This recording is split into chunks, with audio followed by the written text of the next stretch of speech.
ఆంధ్రప్రదేశ్ రాష్ట్రం మౌలిక వసతుల రంగానికి ముఖ్యంగా రవాణా వ్యవస్థకు సంబంధించి ఒక అత్యంత కీలకమైన మరియు శుభవార్తను విశ్లేషించుకోబోతున్నాం.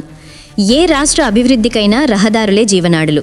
ఈ విషయాన్ని దృష్టిలో ఉంచుకొని రాష్ట్రంలో రవాణా వ్యవస్థను మరింత పటిష్టం చేయడానికి కేంద్ర రాష్ట్ర ప్రభుత్వాలు సంయుక్తంగా అడుగులు వేస్తున్నాయి. ఇందులో భాగంగానే తాజాగా సుమారు 9,490 కోట్ల రూపాయల భారీ వ్యయంతో కూడిన 4 ప్రధాన జాతీయ రహదారుల విస్తరణ ప్రాజెక్టులు తెరపైకి వచ్చాయి. కేవలం ప్రతిపాదనల దశలోనే కాకుండా వీటికి సంబంధించిన సమగ్ర ప్రాజెక్ట్ నివేదికలు కూడా సిద్ధమై కేంద్ర జాతీయ రహదారుల మంత్రిత్వ శాఖ పరిశీలనకు వెళ్లాయి. కృష్ణా, పశ్చిమ గోదావరి, కోనసీమ మరియు వైఎస్ఆర్ కడప జిల్లాల మీదుగా సాగే ఈ రహదారులు ఆయా ప్రాంతాల రూపురేఖలను మార్చనున్నాయి. మొత్తం 243.3 కిలోమీటర్ల మేర జరగనున్న ఈ విస్తరణ పనులకు వచ్చే ఏడాది మార్చి నాటికి అనుమతులు లభించే అవకాశం ఉంది. ఈ ప్రాజెక్టుల వివరాలు, వాటి ప్రాముఖ్యత మరియు చిత్తూరు జిల్లా వాసులకు వరం లాంటి బెంగళూరు చెన్నై ఎక్స్ప్రెస్ వే విశేషాలను ఇప్పుడు వివరంగా తెలుసుకుందాం.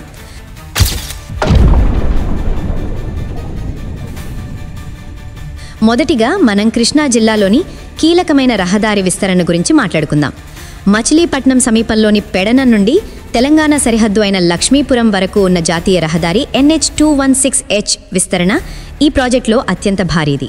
సుమారు 118 కిలోమీటర్ల మేర సాగే ఈ రహదారిని అభివృద్ధి చేయడానికి అధికారులు 4,245 కోట్ల రూపాయలతో ప్రతిపాదనలో సిద్ధం చేశారు. ఇది కేవలం ఒక రోడ్డు విస్తరణ మాత్రమే కాదు, కోస్తా తీర ప్రాంతాన్ని తెలంగాణ రాష్ట్రంతో అనుసంధానించే ఒక ప్రధాన ఆర్థిక వారధిగా మారనుంది. ఈ ప్రాజెక్టులో భాగంగా పెడనా నుండి మొదలై గుడివాడ, నూజివీడు, విసన్నపేట మీదుగా లక్ష్మీపురం వరకు రోడ్డు నిర్మాణం జరుగుతుంది. ఇందులో పెడనా నుండి నూజివీడు బైపాస్ వరకు ట్రాఫిక్ రద్దీని దృష్టిలో ఉంచుకొని 4 వరుసల రహదారిగా విస్తరించనున్నారు. అక్కడి నుండి లక్ష్మీపురం వరకు 2 వరుసల రహదారిగా అభివృద్ధి చేస్తారు. భూసేకరణ మరియు ఇతర ఖర్చులు మినహాయించి కేవలం సివిల్ పనుల కోసమే సుమారు 2,000 కోట్ల రూపాయలు ఖర్చు చేయనున్నారు అంటే ఈ ప్రాజెక్టు స్థాయిని మనం అర్థం చేసుకోవచ్చు. ఇది పూర్తయితే గుడివాడ, నూజివీడు ప్రాంతవాసులకు రవాణా కష్టాలు తీరడమే కాకుండా వాణిజ్యపరంగా ఎంతో మేలు జరుగుతుంది.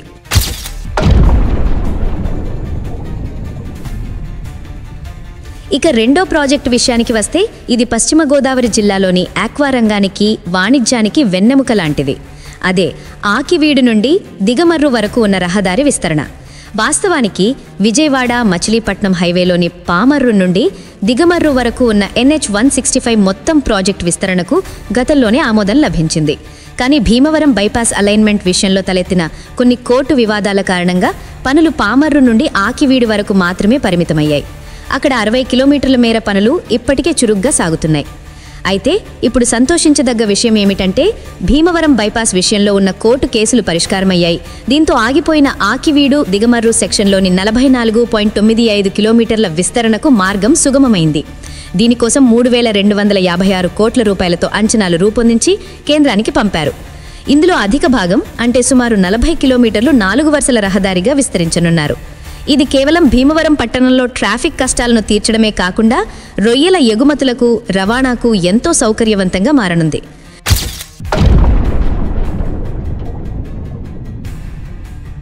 మూడోది ప్రకృతి రమణీయతకు పెట్టింది పేరైన కోనసీమ ప్రాంతానికి సంబంధించింది.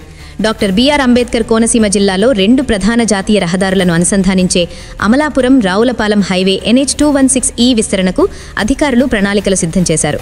కత్తిపూడి ఒంగోలు జాతీయ రహదారిని రావులపాలెం వద్ద ఉన్న చెన్నై కోల్కతా పాత హైవే అయిన గుండుగోలను దివాంచెరు NH216A తో ఈ రోడ్డు కలుపుతుంది.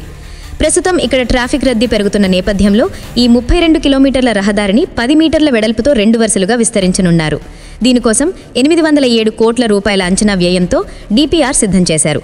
ఇది పూర్తయితే అమలాపురం నుండి రాజమండ్రి లేదా విజయవాడ వైపు వెళ్లే ప్రయాణికులకు ప్రయాణ సమయం తగ్గడమే కాకుండా సురక్షితమైన ప్రయాణం అందుబాటులోకి వస్తుంది.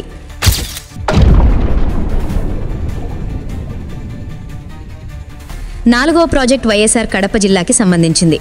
రాయలసీమ నడిబొడ్డున ఉన్న ముద్దనూరు నుండి కడప వరకు ఉన్న NH716 రహదారిని 4 వరుసలుగా విస్తరించనున్నారు. సుమారు 48.36 కిలోమీటర్ల మేర జరగనున్న ఈ పనులకు 1,182 కోట్ల రూపాయలతో ప్రతిపాదనలు పంపారు. ముద్దనూరు ప్రాంతంలో ఉన్న సిమెంట్ పరిశ్రమలు, థర్మల్ పవర్ ప్లాంట్ల కారణంగా ఇక్కడ భారీ వాహనాల రద్దీ ఎక్కువగా ఉంటుంది. ఈ రహదారిని 4 వరుసలుగా మార్చడం వల్ల పారిశ్రామిక రవాణా సులభతరం కావడమే కాకుండా కడప నగరానికి కనెక్టివిటీ మెరుగుపడుతుంది.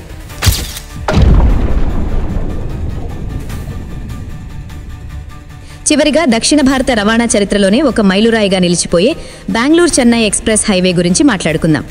కర్ణాటక, ఆంధ్రప్రదేశ్ మరియు తమిళనాడు రాష్ట్రాలను కలుపుతూ నిర్మిస్తున్న ఈ అత్యాధునిక రహదారి పనులు ఇప్పుడు తుది దశకు చేరుకున్నాయి.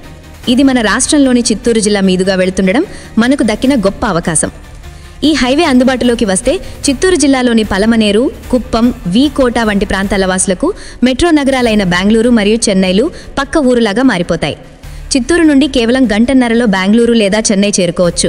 ఇక కోట వాసులైతే కేవలం 1 గంటలోనే బెంగళూరు సిటీలో అడుగుపెట్టవచ్చు.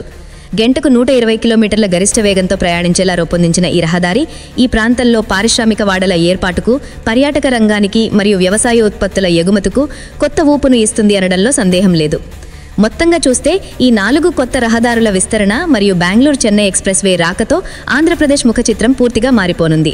9,490 కోట్ల రూపాయలతో చేపట్టనున్న ఈ పనులకు మార్చిలోపు అనుమతులు వస్తే వెంటనే భూసేకరణ మరియు టెండర్ల ప్రక్రియ మొదలవుతుంది. ఈ అభివృద్ధి ఫలాను ప్రజలకు అందాలంటే అధికారులు మరియు కాంట్రాక్టర్లు సమన్వయంతో పనిచేసి నిర్ణీత గడువులోగా పనులు పూర్తి చేయాలి. మెరుగైన రహదారులు ఆర్థికాభివృద్ధికి సంకేతాలు. ఆ దిశగా రాష్ట్రం వేగంగా అడుగులు వేస్తోంది.